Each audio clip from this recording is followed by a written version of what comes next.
who is going to speak to us tonight about the small business initiatives, followed by COO Dietrich Stamper, Lord Jesus, Dietrich, who is going to follow up with the Small Business Initiative Program. Thank you. Good evening. Good evening. All right. I know y'all didn't come here to hear from me and the COO, so we'll keep our remarks brief. But I do appreciate Ms. Johnson and the Democratic Party for putting this together. Let's give them another round of applause, please. They're doing a great job here in Clayton County, and they're making sure that you have options and making sure that you have a platform where the people can hear about who you are and what you're about. But my task today is just to say a few words about our business community and what the county is doing to work alongside with our small businesses. So, Clayton County loves small business owners. We were built on small businesses, and we should never take that for granted. Therefore, we always have to come up with new ways. Okay, Mr. Garvey, you got me off task. But I should be used to it by now. You don't just find a lady a drink. Yes, sir. I get better looking at you than having. Well, you speak truth. You speak truth. But anyway, we have to come up with ways to make sure that we financially support as much as we can and provide initiatives and programs that can benefit our small businesses. Because when they do well, we do well as a county and as a community. So as I spoke to a number of you, a lot of you said that you have businesses. We would love for you to come and do business in Clayton County. We have a lot to offer. We are a promising county with a lot of opportunity. Clayton County, I'm gonna get it right, is where the world lands and opportunities take off. Yeah, I got it. I messed that up at the state of the county. But I repeat myself here. So, just to say a couple of comments about a couple of our programs. Our first program is the Small Local Business Enterprise, where we provide opportunities for you to come in and compete competitively for contracts that we have put out for bid. Can you hear me? Still hear me? Okay. So, we're trying to make the playing field level. We want to make sure that you are in a position as a small business, because everybody knows when it comes to the large businesses, you see those same businesses getting contracts over and over and over again. But there's no reason why a small business should not be able to attach themselves to those larger contracts and get a piece of the pie. Because if there's funds and money available, then our small businesses need to be able to capitalize on that as well. That's how you stay healthy as a business. That's how you contribute and give back to our community. Second program that we have is the Protege program that we have, Business Protege program, where businesses help one another. You know, it's about the village. We all are in this together. If business A is doing something to help business B and we're developing a partnership, then both businesses are going to capitalize on that. So this program will put businesses together. They can mentor one another. They can talk about best practices.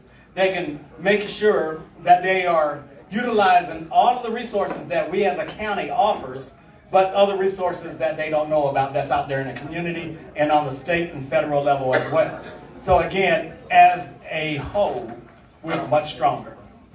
We must work together to make sure our business community stays strong, stay vibrant, and with this pandemic hopefully coming to an end soon, make no mistake, we're still in the pandemic, that business will get back to near as normal as possible. Because nobody seems like they want to work nowadays. But at the end of the day, that's how we have to stimulate our economy, is by putting people back to work. So those of you who have businesses and want to do business in Clayton County, those two programs I spoke about, I've left some brochures on the table. Please pick one up. The programs I spoke about originated out of our Central Services Department. Carol Rogers is the director of that department. So if you have an interest and if you don't find enough information in those brochures, feel free to give myself a call or Ms. Rogers. She'll be able to totally fill you in as to what we have to offer you as a county. And I believe that is all I have in my 5 minutes. I don't know if I made 5 minutes or not, but do I introduce Mr. Stanford? Okay, Chief Operating Officer, Mr. Stanford. Thank you, Chairman. Good evening, everyone. I certainly will be south of 5 minutes. More like 2.5 is really the deal. So I always start off the conversation with the story. Clayton County story is 144 square miles. It's the third most populous county in the state of Georgia. I'm sorry, third smallest county in the state of Georgia. It's the fifth most populous county in the state of Georgia. Clayton County 25 years ago was predominantly Caucasian. Now it's predominantly African American.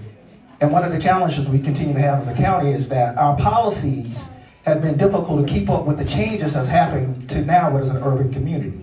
And so one of the things that we're trying to do as we talk about small business development and all those things that come with it, there's two primary policy issues that the Board of Commissioners are really pushing now. Those two areas would include diversity in housing and workforce development, okay? And so when we talk about policy development, it's important that you all hear from a policy standpoint as you all are striving for different areas as it pertains to state seats or local seats or whatever it might be, is have an understanding of what really makes up the fabric of your respective community. And so what we recognize in the work that we do on a day-to-day basis, Clayton County consists of our local government is 2,700 employees.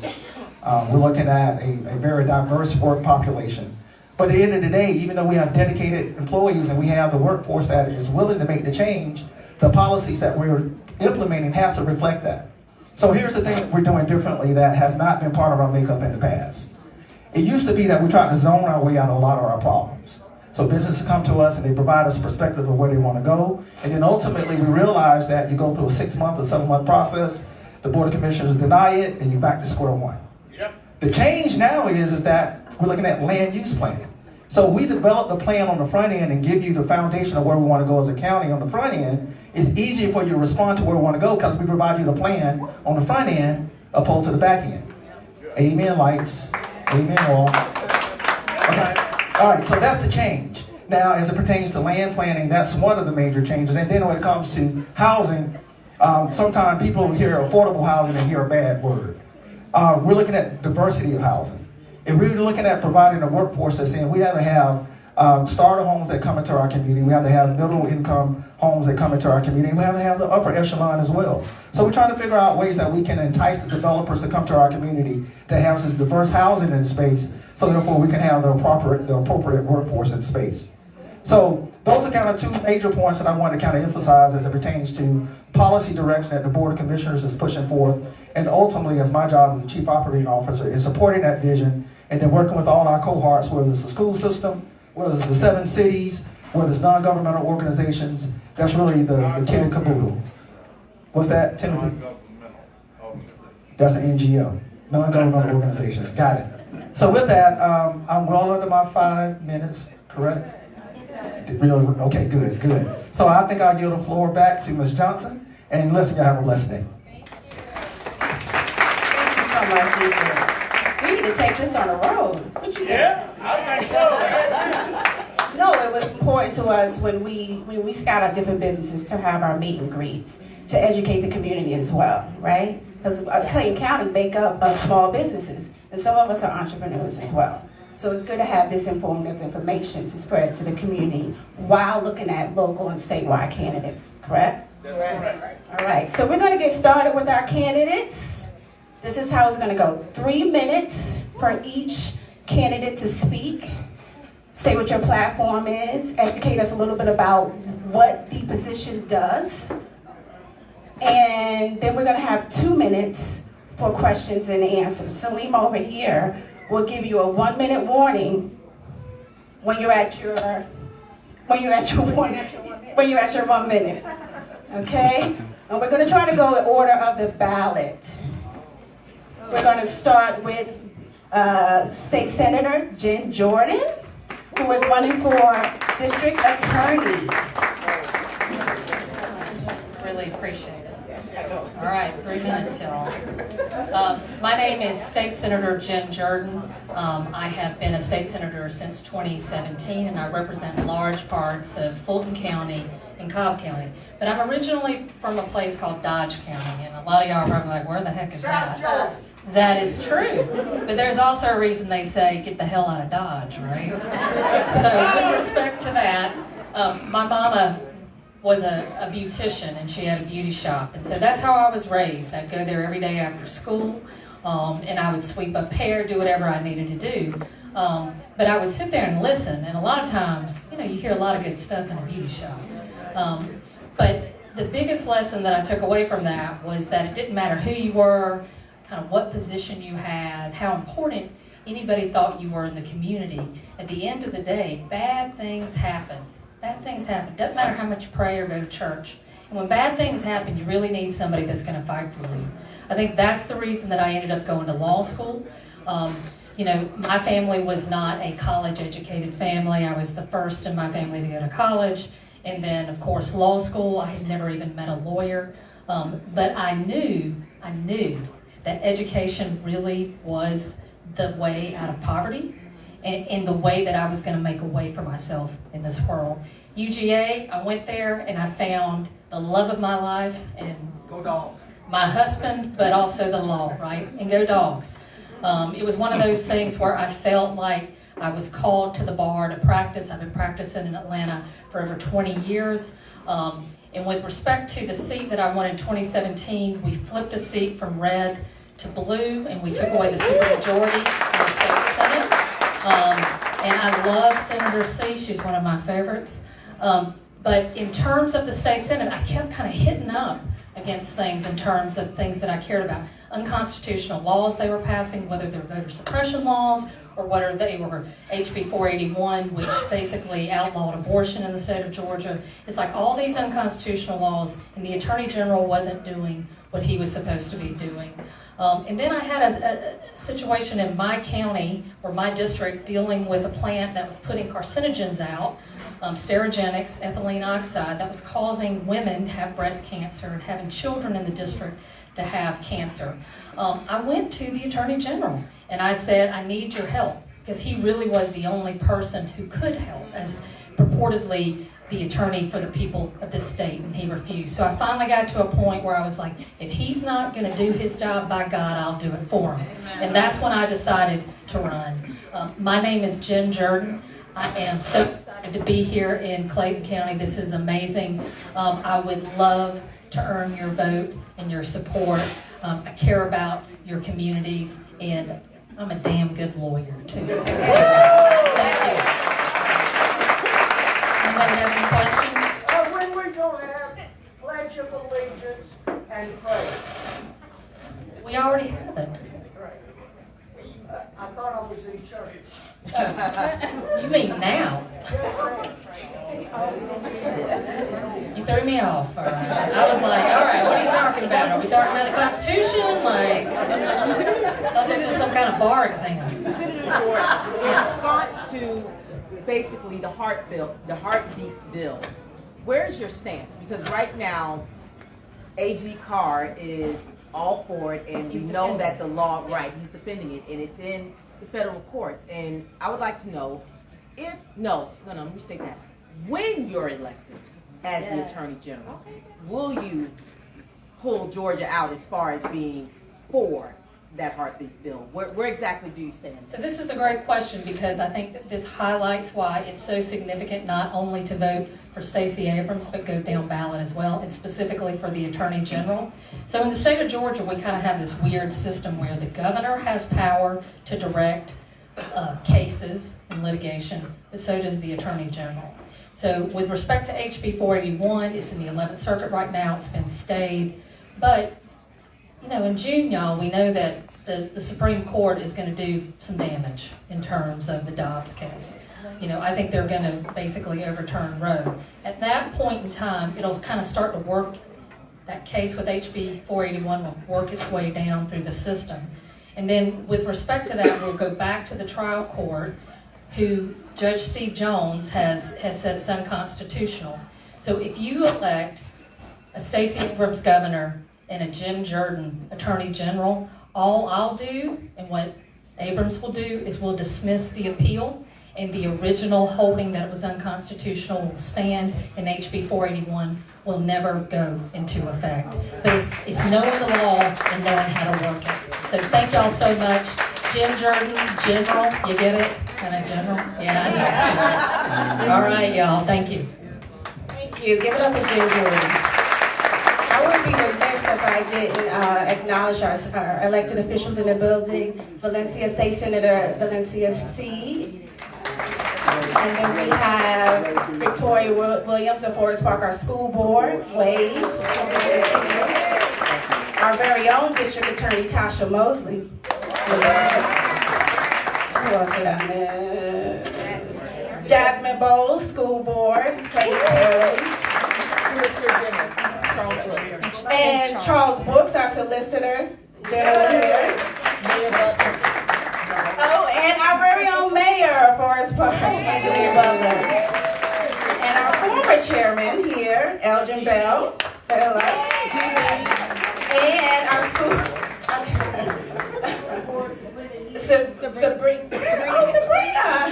Sabrina Hill over here, school board member as well. And Dee Haney, another school, so you're in the silhouette. Dee Haney, thank you guys for coming. Next, we will have our state representative, William Bodie, because I want to say Body so bad, who is running for Secretary of State. Give it up for him. No, Labor Commissioner, sorry. Labor Commissioner, I was looking at Dee. Labor Commissioner. Give him a round of applause. Thank you, Madam Chair. As stated before, my name is State Representative William Bodie. I have been in the Georgia General Assembly now since 2016, sworn in 2017. I've served in various leadership positions, including I was the communications chair as a freshman of the Georgia Legislative Black Caucus, the largest, most progressive Black caucus in the country. Also, I was elected as a freshman to be the House Minority Whip, which is the House Democratic Whip. And at the time, we had 75 Democrats in our caucus. But I'm running to be the next Georgia Labor Commissioner because we need a Labor Commissioner that's going to put Georgia workers first. This Georgia Labor Commissioner currently that's in office now that's not running for the re-election, Mark Butler, has failed the citizens of this state. During the pandemic, people were hurting. People could not get anyone on the phone from the Georgia Department of Labor. Me and Senator Jim Jordan, because she was in the General Assembly, and we're still in the General Assembly now, we the ones were picking up the phone, answering the questions of our constituents that should have been answered by the Department of Labor. But the doors were closed, no one was answering emails, no one was responding to constituents' needs, and these are constituents who lost their job to no fault of their own during the pandemic. So I look to change that as the next Georgia Labor Commission. We will be accessible. We will upgrade the antiquated technology. We will also make sure we have more career centers throughout the state. The last time we had a Democrat in office, CEO Michael Thurman, when he was the Labor Commissioner, we had over 4,000 employees with the Department of Labor. Now we have 1,100. We had 82 career centers across the state. Now we have 41. It makes no sense that the Department of Labor has been cut so severely. Also, I want to make sure that I partner with the labor unions to make sure we have affordable jobs for all of our citizens. Living wage paying jobs. That's what I want. Living wage paying jobs. And I'm going to partner with the labor unions, the career academies through our Board of Education. And also, I'm going to make sure I partner with the technical colleges as well. I've passed over 27 bills as a Democrat, including the Ahmaud Arbery Citizens Arrest Repeal legislation. So I was very happy to see that. I'm endorsed by over 170 elected officials. Many of you are in this room right now. And I was just endorsed yesterday by New Georgia Project and Georgia Equality. So I feel really good about our campaign, and we're going to put Georgia workers first. Thank you. Representative William Bodie for Georgia Labor Commission, www.bodieforga.com. Thank you. Does anyone have any questions? I make sure I listen to Madam Chair. Anybody? Great. All right. William, we just need to know your website, where to go give money. Oh, yes, www.bodieforga.com. That's right. Thank you so much. Next, we will have candidate Janice Laws Robinson, who is running for insurance commissioner. Where did she go? I thought you were going to do D next time. I didn't do Denise. Hello, Clayton County. Are you excited to be here this evening? Yes. Because I'm very, very excited to be with you this evening and to be back on the campaign trail to be fighting for you and your family. Let me see, show me your hands if you pay auto insurance. Woo. Pretty much everyone. Home insurance. Pretty much everyone. Small business insurance. Exactly. So, that is why I'm running. I'm running to be your next insurance commissioner because most of you pay insurance. But most of you probably have never even heard of the insurance commissioner or know what the insurance commissioner does. I was just speaking to this gentleman and he said, I've never heard of insurance commissioner. And as I travel the state, that's a reality for most people. They have never even heard or know that there's an insurance commissioner. So I'm Janice Laws Robinson, and I'm running to be your next insurance commissioner. I'm your 2018 Democratic nominee.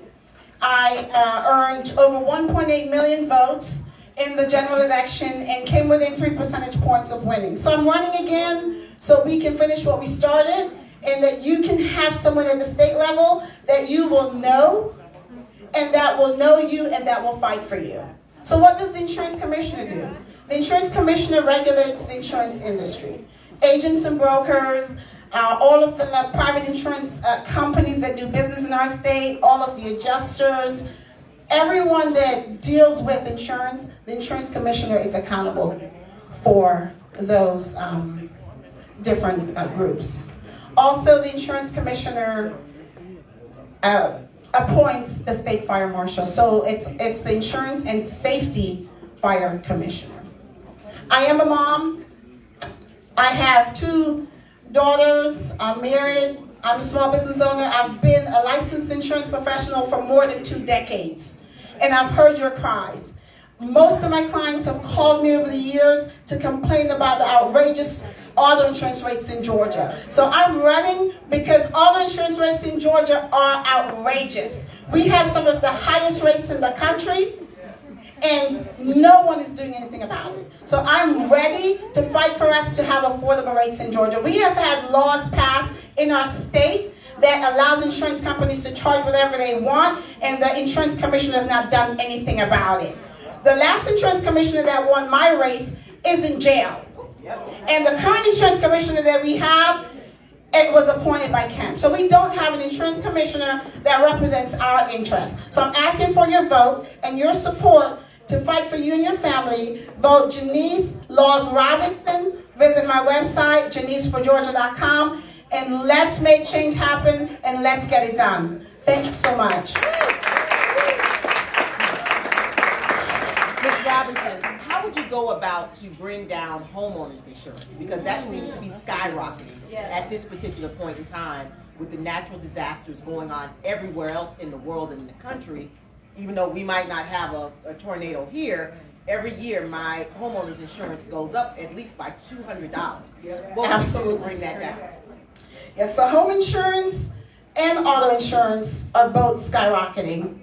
And one of the reasons that it is again, because we have state laws in place that allows insurance companies to charge whatever they want. So as your next insurance commissioner, I will be fighting to make those changes, as well as, sorry, you're raising your hand? Yeah, I got a question when you finish. Okay, I'm sorry. And I'll be assessing the practices that is currently in place with insurance companies now and making those recommendations and flat out blocking these rate increases. and calling for hearings and making sure that you know when their rate increases are happening, and we are going to fight and stop these rate increases and make sure that we have caps. We understand that they have to stay in business and they do have to take rates, but the rates they're taking are outrageous. I've seen the average rate increase is 54%. We just got a rate increase last night on our truck, $1,000. So I'm not saying they can't take rate increases, but we've got to regulate it. We got to reel it in because they're making a killing while we're suffering and we're bearing the burden of these rates. So I'm going to fight to make sure that we reel them in. I have a question. Your house is already covered, homeowner's insurance. Yes. Now, I think I got a letter last week. They said I needed inflation protection. Can you explain that? Yes. Well, that should already be built in your policy. Right. That's where the Yes. attorney So general in general, that is built in. Right. But we'll talk about it offline. But She wants to. Is my time up? I can take one more. So, yeah. So inflation protection typically is built in, and so we can look into what that's all about. But it's normally just a part of your policy, like a 4% that goes up each year to make sure you have the coverage that you need.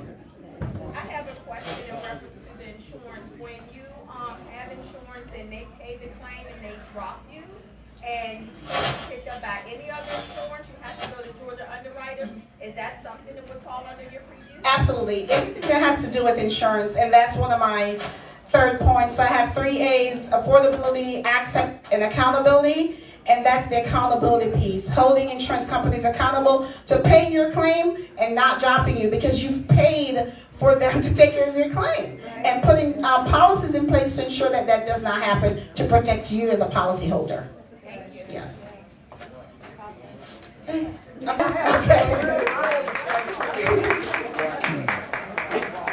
Insurance commissioner, Yes, sir. why is it they code things on insurance?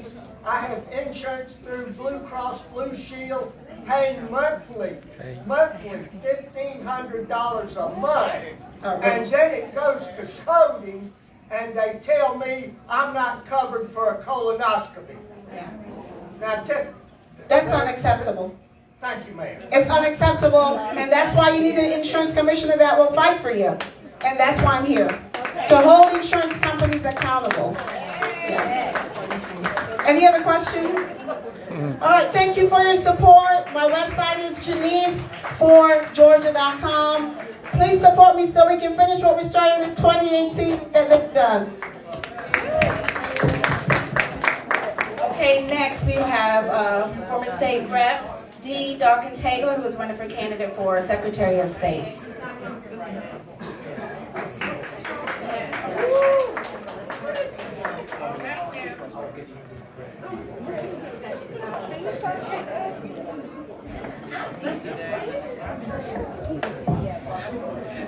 Fired up! That means none of y'all are members of NAACP. I'll try that one more time. Fired up! That's right. So thank you, Clayton County. Thank you, Madam Chairman. I am so excited to be here tonight. I am Deedawkins Hagel, the candidate for Georgia Secretary of State. I ran in 2018, came up short, and now I am back again. And why am I running again when I could have been just traveling around the world, minding my business? I'm running because they are constantly and always trying to attack our voting rights. And even though the Office of Secretary of State covers more than just voting, it covers everything from corporations to licensing to nonprofits and also securities and exchanges. So that's 5 divisions. But I'm so concerned right now about our voting rights. And why am I concerned? Because the Republicans are super concerned about it, and they're trying to steal our vote. And how do I know this? Because every time I turn on the television, I watch a lot of Fox. Not only do I watch Fox News, I'm usually on Fox News as a commentator some days, but they try, they don't really like me, but that's okay, I don't like them either. So anyway, I'm listening to all of the rhetoric on Newsmax and News Nation and Fox News, of which I'm always on those stations, and they're always talking about stop the steal, especially in Georgia. And so they made Georgia the #1 state that they're going after our voting rights. And not just on TV. Last week I was in Alabama. I had a fundraiser, and I was also honored on the House floor in Alabama on the same day. That was a good day, though, because they also honored voted for Ketanji Brown Jackson to be on the Supreme Court. But anyway, isn't that a record? But I got to meet the Secretary of State in Alabama, and he had this booklet. And in his booklet, he had an 8x10 picture in front of the booklet of Donald Trump, saying, we've got to go to Georgia, because y'all over there stealing people's votes. And I said, oh. I said, my, bless your heart. It was good to see you. And I was like, bless your heart. You know, that's what we say when something is wrong with somebody. Because voter fraud is not real. But voter suppression most definitely is. So when I said that, he's like, what do you mean? Like I said, I said what I meant, and I meant what I said. And if you think you come to Georgia to steal any more votes, you got to stop by me. Because imagine if Donald Trump had called me and said, can you find some more votes? We already know what the answer would have been. And so I'm here. My background quickly in 1 minute. I'm a consistent leader. So I served in Georgia's General Assembly 9 years, but before that, I worked in corporate America, and I also worked running nonprofits. I have been married to the same man for 30 years. We have 4 children. He is the dad of all 4 of our babies. Yes. And so, you know, we have 4 children. They all attended. 2 attended. One is at Clayton State right now. She's senior at Clayton State, majoring in film production. Clayton State was the first place I moved when I came to Georgia. It really was. We moved to Georgia. I moved right here to Forest Park. And soon, man, I had to get over up out here and go to DeKalb County. But I love Forest Park. I love Georgia. And so that's my background, y'all. I have 5 degrees, and that doesn't matter. You know what matters is that we gonna make sure we get it right this time, and they're gonna play with our votes, because people bled and died for us to have the right to vote. I'm Deedawkins Hagel, running from Georgia Secretary of State, and I need your help, and I approve my message. Thank you. 2 minute questions. Wait a minute. I know you got one for me. You had one for everybody else. Come on. I know. You know, I didn't have one for William because I know him, I know Bodie, and I know you, and I know you both will be excellent in your positions, along with the others that are here. I've watched you for years, and I know that when you are elected, that you will give us back our ballot boxes, you will give us back our days, that you will stop this foolishness about how we have to validate who we are. That's exactly. You know, you will stop this voter suppression. So, Dee, there was no question for me because I understand your heart and I know your heart. And official is so. I love you, Clayton County. Okay. Well, you have a question. Thank you. I do have a question. So you kind of listed quickly the 5 divisions. Want me to do it again of the for office? Yes, because we know that they all have impact. They do. And I'm glad you said that. And I got 2 minutes to answer it. Thank you. So we already did with elections. So the next division is the corporations division. So how many of y'all own a business and had to get your business incorporated? All right. So you know you have to pay $100 up front, $50 every year to renew it. But if you're late, you got to pay a late fee, correct? Okay, so that's the first division. Making sure we have corporations. The state of Georgia has over 1 million corporations. So just imagine how many dollars that is that goes to our economy from the corporations division. And one of the things that I want to do in the corporations division is similar to what I mentioned 4 years ago when I ran. I want to focus more on different minority groups. The first time when I ran 4 years ago, I said, well, it'd be great if we had an office dedicated to women to help small businesses with women. And I kept talking about it on the campaign trail over and over and over. And guess what Brad Raffensperger did? When he became the Secretary of State, he created She Leads. And I don't know if y'all have ever gotten a call to be on She Leads, where it talks about how to help women in businesses and give resources. But that's one of the things that it does. But this time, when I'm elected, I'm going to do a division specifically for African Americans now, because I already talked about women. Now, Black people need the same resources that we have given now to women to build up and level up. The next division is licensing. So how many of you all are licensed, whether you are a physical therapist, a nurse, a barber, so all of that. So your licensing goes through the Secretary of State's office. Many people are getting delays. It takes a while for them to get their license. They don't understand what the holdup is. And so we would have an office dedicated to efficiency, because it's all about being efficient. That's what my name is, dedicated, effective, and efficient. So we're going to make sure that the office is efficient. Then the next office, which a lot of people don't talk about, is securities and exchanges. And so we have to make sure that when people want to invest in the stock market, or we talk about regulatory issues, it falls under that. When I was in the Georgia General Assembly, I served on banks and banking, and we dealt a lot with regulations, and I also worked a little bit of time on Wall Street, in New York. I did that too. And then the last one is nonprofits and charities. And so it covers that offices. And one of the things that black people don't do sometimes when you're in nonprofits, you don't have your stuff registered in the archives with the Secretary of State's office as it relates to charities and nonprofits. And that's one of the things we need to do better with. Even your churches, you need to make sure that if you are in a church that your archives get placed in the Secretary of State's offices. That's something sometimes we miss over and glance over with that office. Those are the 5 offices, but the Secretary of State is also the keeper of the seal. No one else has the seal but the Secretary of State. And I will be a real keeper of that seal. If you ever looked at that seal, it says moderation, justice, and temperance. And all the people now who got that, they have none. So that's why I need to be the keeper of the seal. Thank you. Thank you. Give it up for Deedawkins Hagel.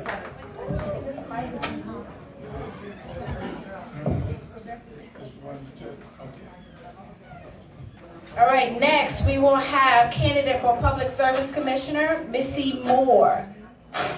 Give it up for her. Yes,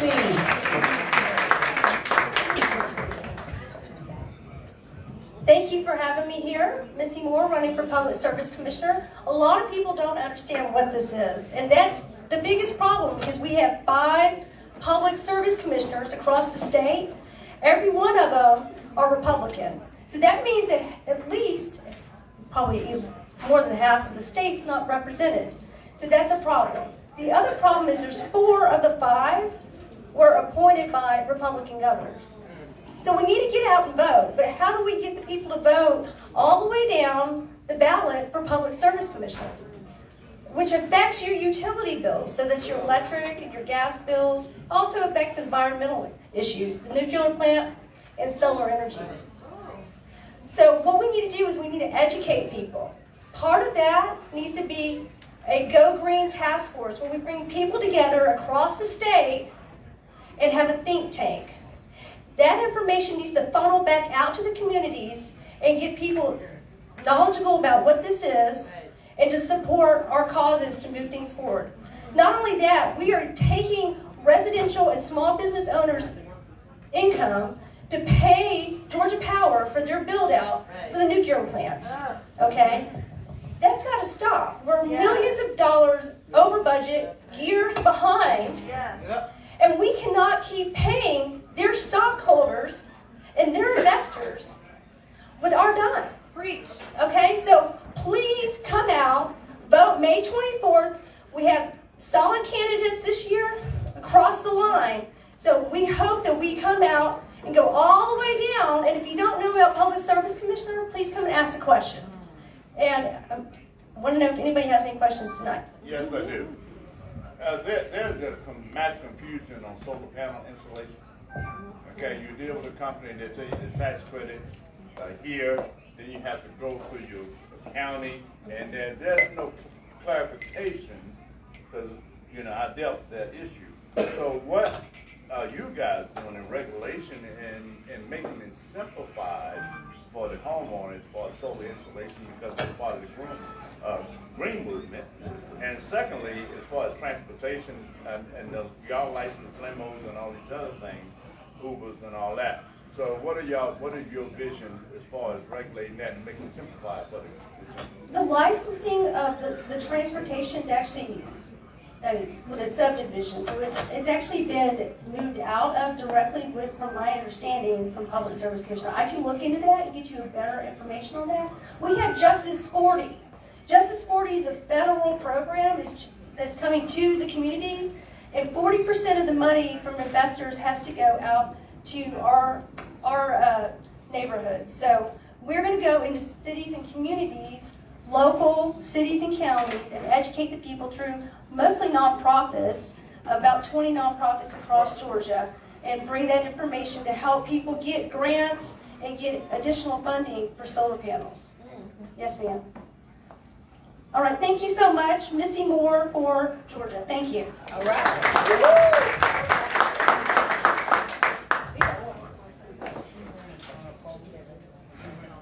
Thank you so much. Next, we will have another candidate for PSC, Chandra Farley.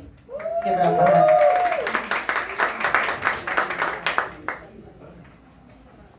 Well, thank you, everybody. Good evening, Clayton County. How's it going? So I grew up in a place just like this. I grew up in Gallatin, Tennessee. I was raised by my grandparents, and they remember not being able to vote.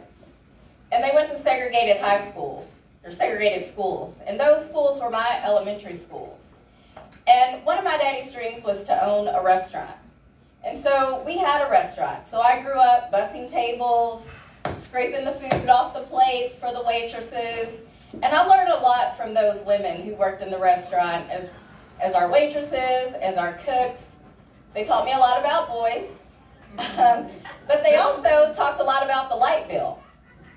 And no matter how many tips they made, even though we paid them minimum wage, which we know minimum is really not the minimum that you need, there was always talk about the light bill. And so this intersection of civil rights, social justice, growing up, hearing about the light bill, going to college, working in buildings, because my daddy also used to buy houses and fix them up. And everybody wanted one of Mr. Joe's houses, including the waitresses in our restaurant, because they knew they were going to be built well and that they would have ways to do something and control the light bill. But that opportunity to control the light bill has been taken away from all of us in this room and everybody across Georgia because of the Georgia Public Service Commission. So we've heard what the Public Service Commission is. It is a 5-person commission. It is elected statewide, but you have to reside in a district. So I am running for Public Service Commission District 3. It represents Fulton, Clayton, and DeKalb, but everybody in the state votes on it. So why do they make this so complicated? Why is that so difficult to understand? Because the All-Republican Public Service Commission is there to protect the utility monopoly, not you and me. So there are a few things that we need to do. Because for too long, the Public Service Commission makes decisions every single day at 244 Washington Street in downtown Atlanta to raise our bills, harm our health, and protect the utility monopoly, and I am running to change that.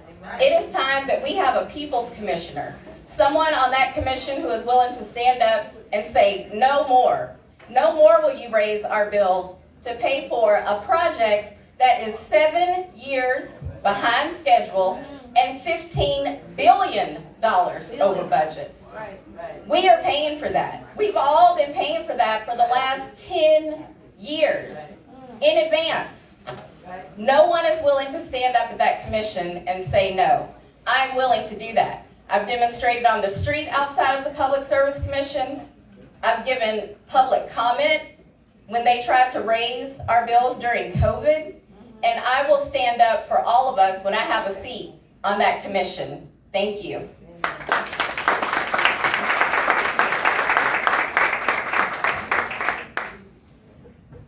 I would love a question.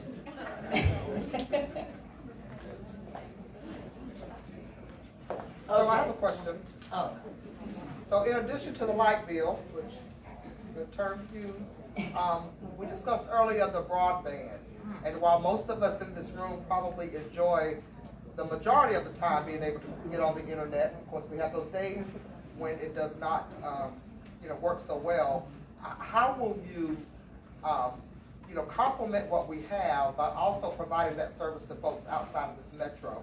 I'm not sure about many people in the room, but I have lots of family that doesn't live in a city that has towers everywhere. But they like being on their phones and they like being able to have access to the internet. So how will you on the Public Service Commission be able to assist and then be able to provide that service and regulate that for those individuals? Yes, broadband is critical, and we all learned how critical broadband is to our essential utilities, along with electricity and water during COVID, as many of our students and families did not have access to school because they didn't have the internet. So one of the other things, in addition to electricity and gas, that the Public Service Commission regulates is telephone utilities.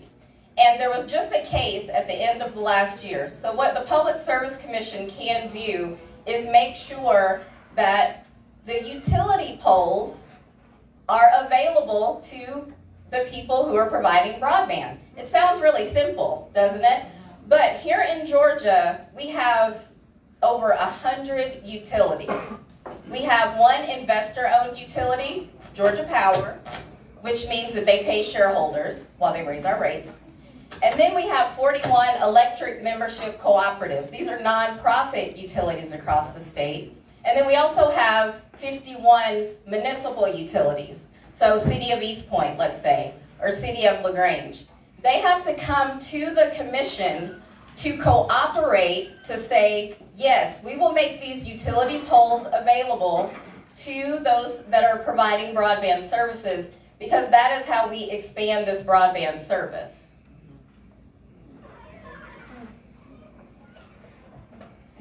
All right, okay.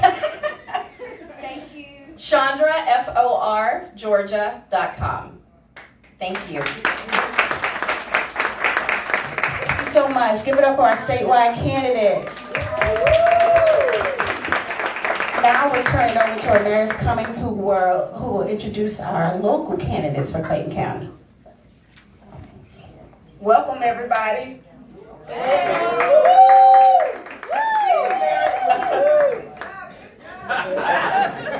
So first up, Chairman. It's so nice to see you. Chairman, it's so nice to see you. Jasmine Boze for school board.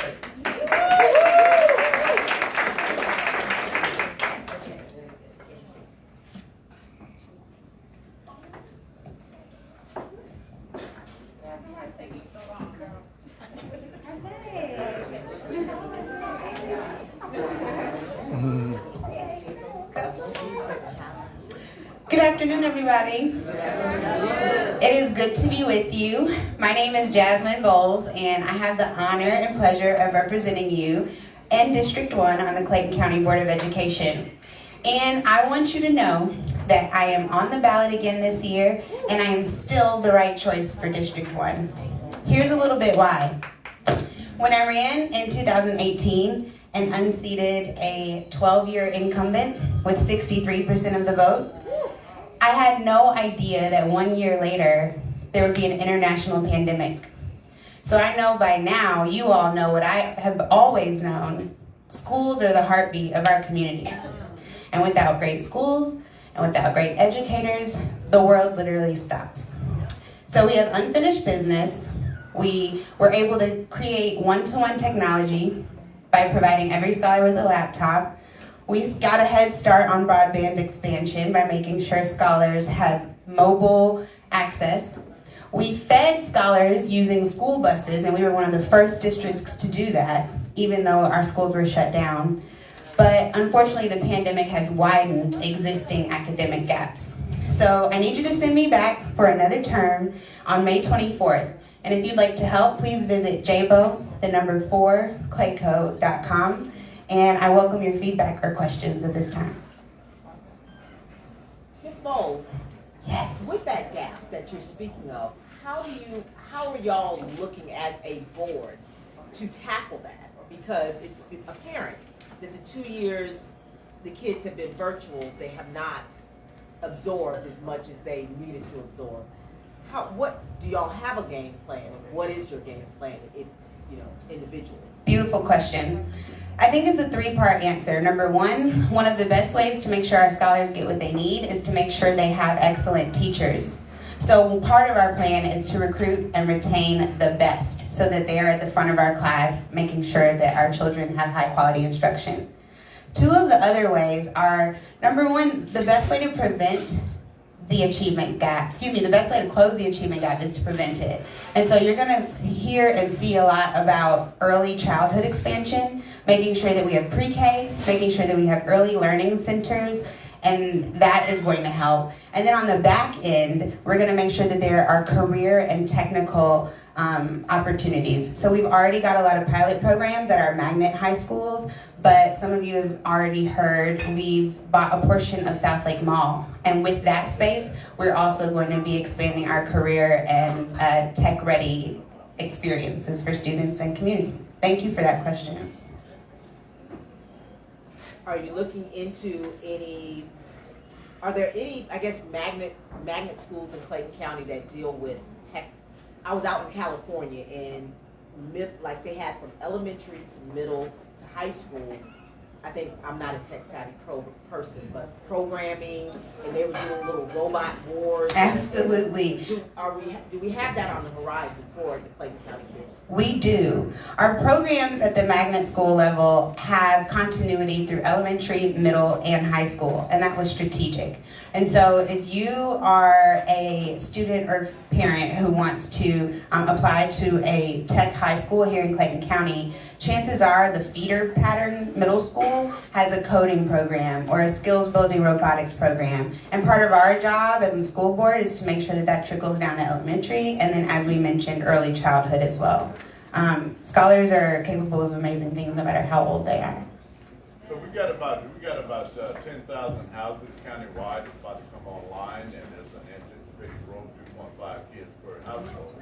As the school board futuristically looking at remodeling schools, building schools, what is the vision as far as that is concerned? So the question was about population growth, and I think that's an important question. Census data from 2020 does show that Clayton County is growing. And so our schools will respond to that a few ways. One of the ways I'm excited about is rethinking schedules. And so virtual learning is here to stay. And there are some scholars who are going to want to opt into that beyond or throughout a pandemic. So we're going to be looking at rethinking scheduling and all types of opportunities for students to learn outside of what's ultimately a farmer's agrarian calendar. It's pretty archaic. Good questions, y'all. Thank you. Any others? Clap, clap, clap.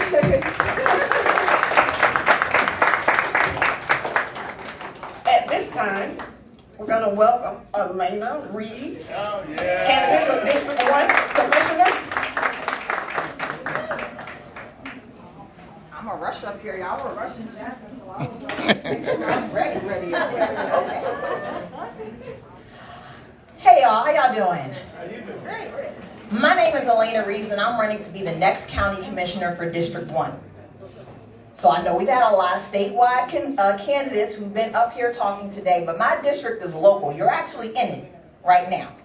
Clayton County Commission District 1 is right here on Jonesboro Road, all the way east to Ellenwood, Forest Park, Rex, until you hit the county lines. So when we're talking, since I'm later on the program, we know that I'm further down the ballot. But once we get to those local issues, I heard somebody call them pothole issues. It's the issues that people call and they go to the meetings and they say, I'm sick of this and I'm sick of that. Matter of fact, there's probably no positions more local except for the mayor, school board, and the city council.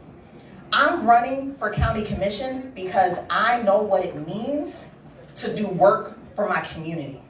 I'm looking at all these faces in the room and I recognize y'all because I've been doing the work on the ground. And not just in Clayton County. 2 years ago, I was elected to represent Clayton County and the entire state of Georgia on the Democratic National Committee. That is the governing board for the National Democratic Party.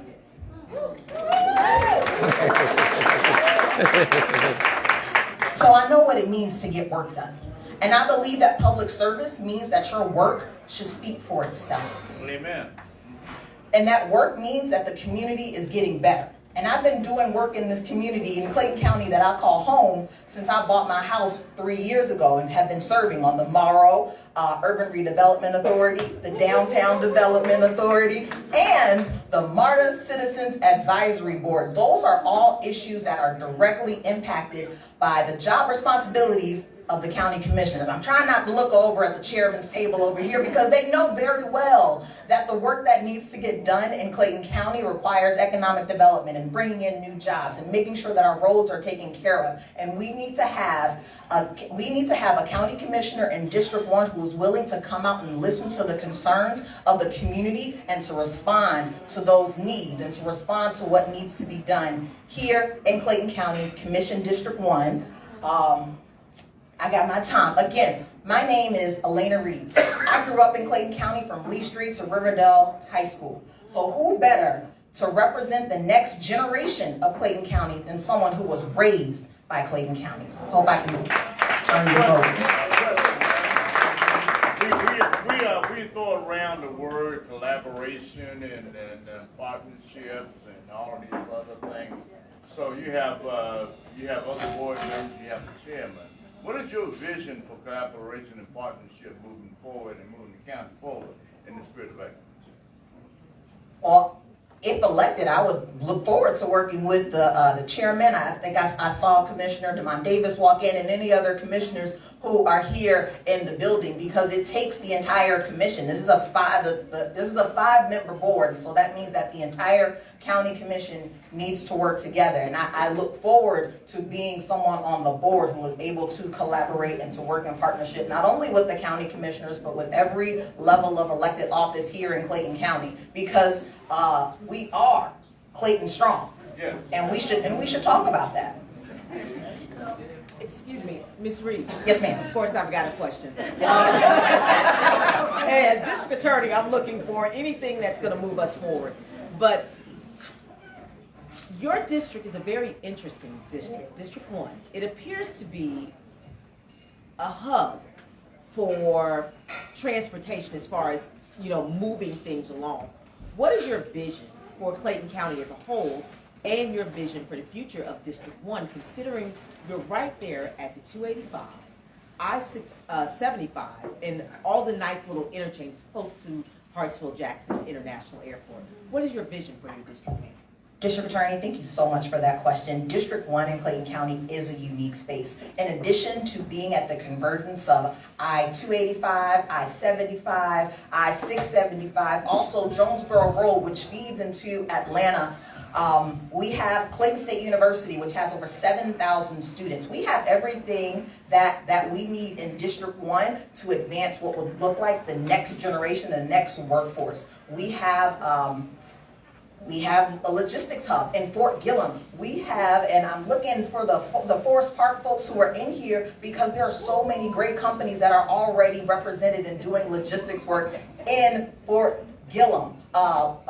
Companies like Kroger, companies like Amazon, and so we need to make sure that we're bringing in those top tier industries so that we can bring in more jobs in Clayton County. Thank you. Oh, I think there was another question. Yes, ma'am. I'd like to know if you agree with the mandate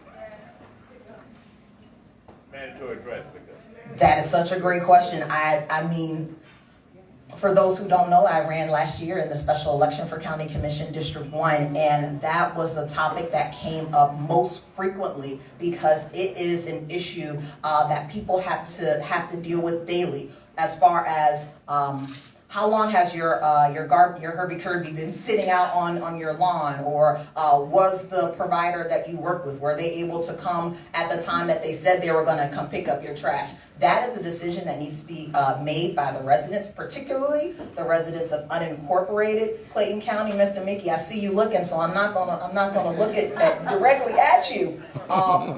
What I tell people the most about county commission is that position specifically represents those who do not live in city limits. So the folks who live in Rex, the folks who live in Ellenwood, the folks who live in Conley. Their county commissioner is their voice to make sure that they are being heard when that decision is made around what's going to happen with trash collection. So it's up to the community to make that decision around trash pickup. Yes, sir. Oh no. They're about to get a hook and take me off the stage. All right. You trying to tell me to not give the mic to Mickey? Last, but certainly not least, DeMond Davis. District 4. Board of Commissioners. Thank you. First, let me start by thanking the Clayton County Democratic Party for putting this on. This is fabulous. This is what we need for our community to be engaged in Clayton County. So we want to thank you all, and thank your team for doing it. Second, I want to thank, when we have history sitting amongst us, we have to give reference to it. I want to thank Eldred Bell for coming out, first African-American police chief in the city of Atlanta, and our first black chief, chairman here in Clayton County, as well as our chairman in the back, Jeffrey Turner. I want to thank him as well. Yes, I'm the commissioner here in District 4, Clayton County. What have we done? We've built the first market rate apartment complexes in Clayton County since 2005. We have implemented 8-foot wide sidewalks instead of your traditional 4-foot wide sidewalks. This is what we're doing in Clayton County now since I've been elected. We've opened up Lake Spivey Recreation Center. May 18th, we're having a ribbon cutting to open up our water park. What is it called now? I forget. Splash pad. Lake Spivey Splash Pad. I always get the name. I just want to call it the beach. Okay? The beach. Everybody knows what I'm talking about if I say the beach. Well, we're opening up. What do we have there? We have the second longest lazy river in the state of Georgia. So I think that's something to be proud of here. So that's what we're doing in Clayton County. I heard somebody talk about 1941, that corridor. What is my vision for it? Right now, through the first term, we've begun to clean up that area. We begin to shut down a lot of your small box discount stores. We begin to put, I've begun to not approve these tire shops. These tire shops. We got to get rid of them and get them out of our community. Why? We have a strong minority community, but we also have a strong professional community, and we need to put professionalism and professional business in place. Yes, I'm a resident of Clayton County, but also I'm a business owner here in Clayton County. So I just don't get on the commission and speak about what needs to be done. We've actually done it in the community. We have an office here in Clayton County as well as 3 other offices out. So we employ Clayton County residents in the orthodontic office here. I'm also having a business in IT, back office support software for schools that we do, Epcot Solutions as well. So I deal with that as well in technology. This is what I do. So I don't get up and just talk about things that need to get done. I engage myself in getting it done. We don't have a warming shelter here. I'm the one that went out and got the center and paid. Yes, I paid out of my own pocket to make sure that we got folks that can stay warm and safe here in Clayton County. This is what we need to do. I don't like using the word we a lot. I use the word I. What do I need to do to make this county better? What do I need to do? And once we begin to get enough eyes, we can make some we's and make a change. So I'm DeMont Davis. I am your Clayton County Commissioner now, and I'm running to be your Clayton County Commissioner again. And I forgot to recognize our COO, Dietrich Stanford, as well. Yeah. So I just want to recognize him. But thank you all. Any questions for me? Of course. Good old battle. Does this need to be private? No. I think I'm lofting you a softball. I don't speak for Solicitor General Mr. Brooks, but he will speak for himself. Yeah, he definitely will. But of late, and I'm quite sure he's experiencing the same thing. We're being priced out when it comes to trying to hire good quality employees, be it prosecutors, investigators, so forth. I'm quite sure other divisions within the county.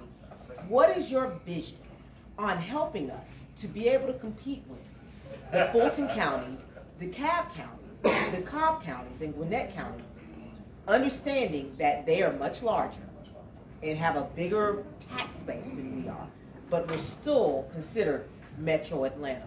What is your vision? What is your solution to get rid of the antiquated? That's my question. I know that's your question as well. In essence, what you're asking is how do we raise everybody's salaries in order to make it right? That's what you're asking. Let's keep it plain. No, and what we have to do. I know. But I will say this. We have got to begin to address that in a serious way. I went back and looked at the raises since 2000, I believe it was 5, where we didn't give COLAs. If we were given a 2% COLA from 2005 to 2012, you'd be roughly about 20 to 25% ahead in your salaries right now today. So we've got to figure out you being creative, even through ARPA funding, to begin to get it going, and how do we begin to sustain it has always been my issue.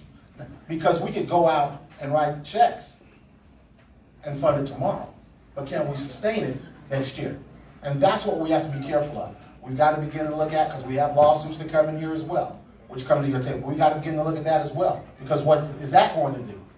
That's going to drive us out, and if our lawsuits are more than our insurance, it comes out of our what? General fund. I call it my savings account. Mr. Commissioner. Okay, so that's what we have to do. So the answer is yes, we've got to seriously look at how do we bring these folks in, and how do we retain them. Once we get them, we don't want them leaving. And so with the budget coming up, we need, in a sense, the ideal budget of what's needed out there, and begin to figure out where we're going to cut and what we're going to get. That's the honest answer. Yes, sir. I'm deeply concerned about the future of the county, and I think that the county owns certain properties, and I'm looking at Mountain View. Mountain View, I think there's a bunch of fossils, about 60 acres, and the casinos are coming. There's been feasibility study done on it for the entertainment center. We are going to be intentional and deliberate in our preparations to receive the casinos, because the international airport is right beside Mountain View. What is your particular vision for this area? I'm going to tell you like this, going to be plain. There's no black area in Georgia that's going to get these casinos. And it's not. Okay? Look at your legislation. The same way they approve marijuana, how many black folks got marijuana licenses? Okay, so let's keep it plain right there. Okay, so I'm gonna keep it right there. But what we have to do is we have to begin to prepare ourselves for the future. Now I'll go back to Mountain View, talking about the warehouses. Warehouses are looked upon as what? Bad. Why? Because they're forklift, lower wages, and just they're bad for the community. But what we have to do is redo the warehouse. What do they call it? You got to flip it over. Okay, we got to redo those warehouses. We have to begin to get high tech in our warehouses. Incentivize raising those roofs 4 to 7 feet. Begin to pull in robotics and do it that way. We are a jewel. In a sense, we don't have to tear down and build up like City of Atlanta does. We just have to clean up a little bit, sweep around, and we can build up. So we've got to be creative in what we do. That's what I've done all my life, working for Anderson Consulting and doing strategic consulting in IT, is to begin to figure out how we get things done the right way to get us into the future. But again, my name is DeMont Davis. I'm Commissioner of District 4, and we still got a question. Yes. Where am I going? Yes, sir.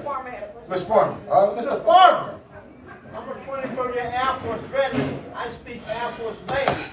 There's a thing called layman terms. I watch those meetings because I'm not allowed to come to the commission meeting. I don't have a problem with that. But the problem I have is y'all speaking a language I do not understand.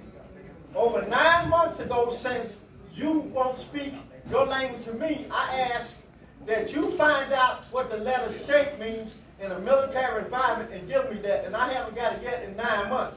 So, and all them commissioners talk a language that people don't understand. There's a lady that's 80 years old from the country of Ghana.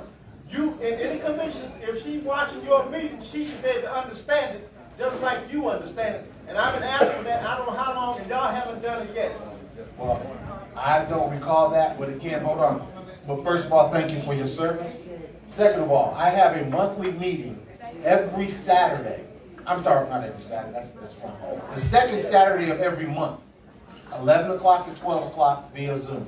And we begin to break it down. It's 1 hour meeting, the last 35 minutes are to address folks' questions until they get an in-depth understanding. And yes, we do speak in layman's terms. No, I do not use a lot of acronyms in order to do that. We want to make sure everybody understands. So if you want to join that meeting, go online and follow us on that, and we'll answer your questions. I don't have a problem with that. Commissioner Davis, don't run away yet. One quick question. I think, where was the young man back there? He ran. He ran? He's right over here. Oh, man, he's quick. Yes, sir. So my question is, how can nonprofits, be a part of this community that y'all are working with of change? I tell you what, and what we don't have and what I would like to see happen is some type of clearinghouse where we know what nonprofits we have here, and we know exactly what they do. So when we begin to create some type of database, that's my background, and query it, homeless, women, military, it spits out these nonprofits. I would like to see a portal done for that. As far as buildings, like I hear a lot of folks ask, we have no buildings. We have no buildings, but we will talk and find out what services you render and figure out how we can begin to utilize that with the county. How can we move forward with, I will give you my card. Commissioner Davis. Yes, ma'am. I promise you, because this is one last question for me. Hartsville-Jackson International. Yes, in Clayton County. Is located in Clayton County.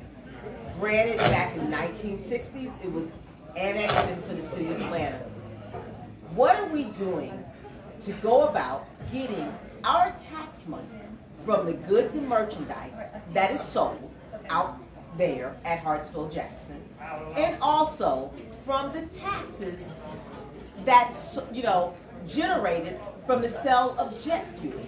We have seen over the years the representatives and the senators from the House basically gut us, to kick us out from our tax revenue and any revenue from the merchandise sold there, from the state and the federal level.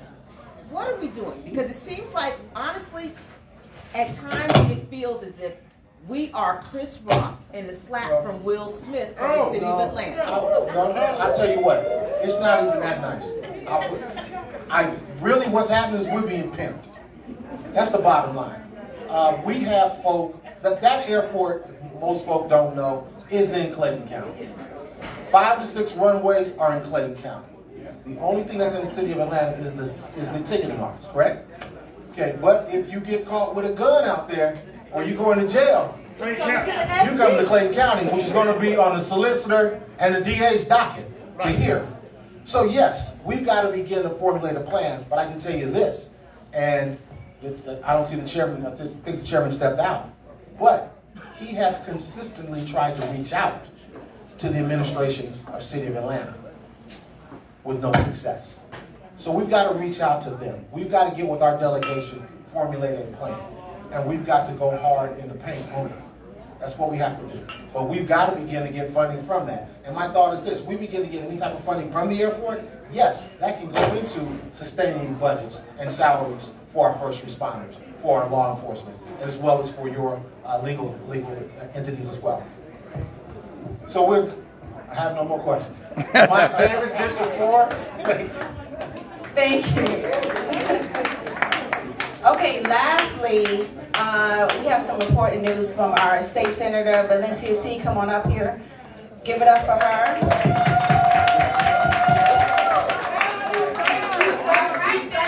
Thank you. I am your favorite Georgia State Senator, Valencia C. 30 years representing Clayton County, starting on the school board. Where my little school board member? There she is. That's a baby girl here. We raising them up now. And did one term in the House of Representatives. But you know what? The chamber types asked me to run for the open Senate seat after one term in the House. And to God be the glory in your votes. 20 years I've just completed in the Georgia State Senate, being your voice. Thank you, and thank you. Now, we can have a lot of conversations, but tonight is not tonight. It's past my bedtime. I got to get up out of here. I was here early. But I don't do all this nighttime stuff. But it's such a joy. I wanted to make sure I personally thank the owners. I've never been here, but I'm glad I'm here this evening, because now I know a place to come and spend some money. I know some places to come now. Yeah, and so I'm going to tell your story, because I've been here and seen it for myself. I've enjoyed it for myself, and I'm glad to know what we got in Clayton County. Magnolia, that's all Georgia. We talk about Magnolia, that's Georgia. So thank you all for keeping me. I do have a Forest Park non-opponent, but they put the name on the ballot, I go to work, but if you see my truck out there, I've been working anyway. It don't matter. I'm going to work for Clayton County because Clayton County has showed me nothing but love. You don't get to 30 years, not even in marriage, without some love, right?